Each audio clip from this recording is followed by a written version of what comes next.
Greetings, Earthlings. I hope your day is going well. I just wanted to come on here really quickly and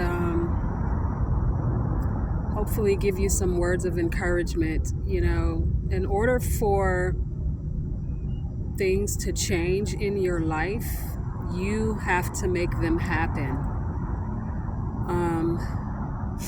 I think about how programmed we really are and how we love staying in that zone of comfort.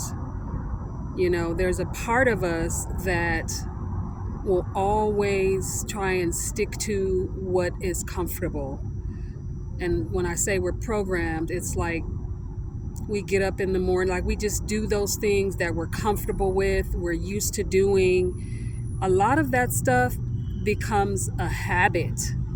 So, you know, you might get up in the morning and the first thing you think about is I need to get my bacon and eggs and my toast. It's a comfort zone for you. Imagine if you decided to get up in the morning and drink a cup of green tea and not have actual food until around noon, you know, and when you do decide to break that fast, you break it with a smoothie or a big bowl of fruit or fruit juice or something like that, and stay away from the bread and the carbs and the meat and all of the unhealthy stuff. Imagine if you actually decided to do that, the benefit it would have on your life. It's about breaking habits, you know, because a lot of us, we do things just because it's a habit. I stopped smoking weed before I went to Jamaica, which was last year in July, like the beginning of July. I'm outside, and obviously you can see that. I hope it's not too loud. I hope you guys can hear me. I had to take a break from skating, and I just kind of wanted to chat with you for a minute, but I stopped smoking weed last year, and it was such an easy decision. And it wasn't a situation where it was like, oh God, I gotta stop smoking. What am I gonna do? I just kind of realized I just don't need it anymore. You know, the last time I did it was prior to me going to Jamaica, and it just didn't do anything for me.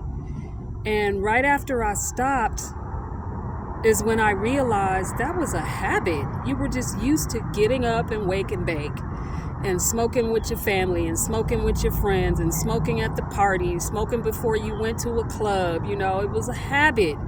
It wasn't something that I needed to do.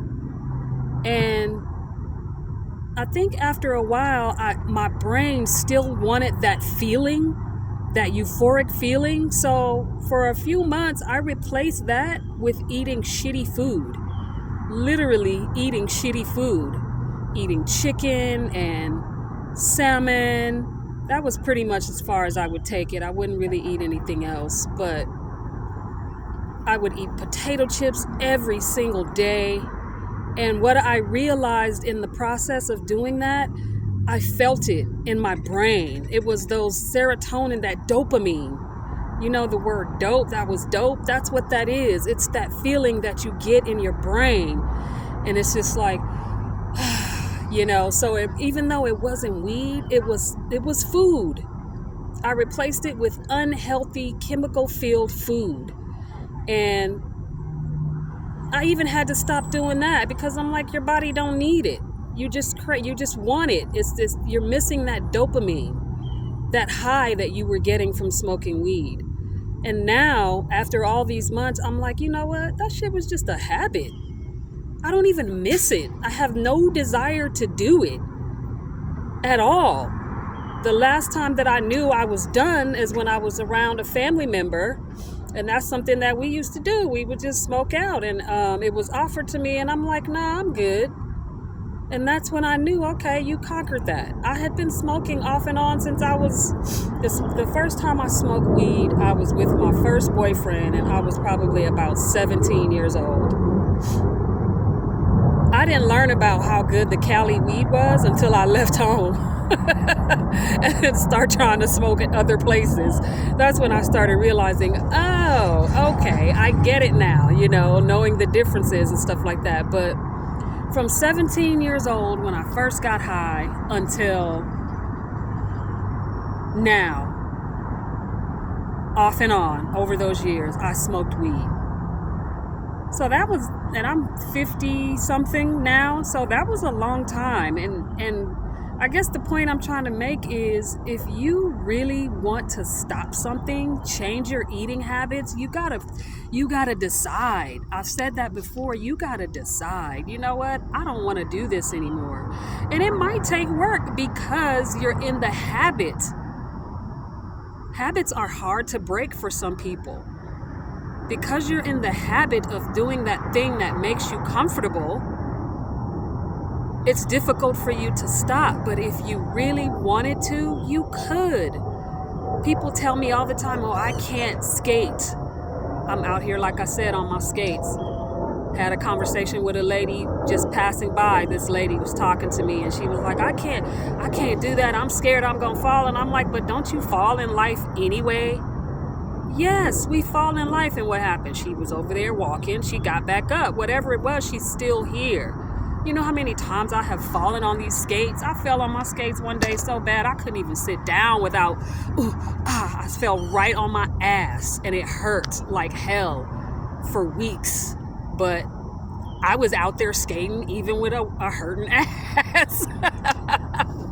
So, yeah, we gotta get out of the habit of talking about what we can't do. You can do anything you put your mind to, and you can break even that habit.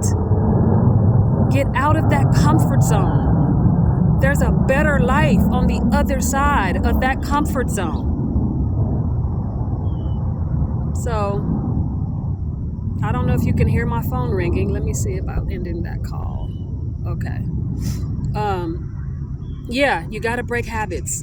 If you want a different life, if you want a better life, if you want your life to change, if you want to get healthier, if you want to do those juice cleanses and those smoothie cleanses, if you want to get up in the morning and go exercise, you have to put it in your mind that that's what you're going to do.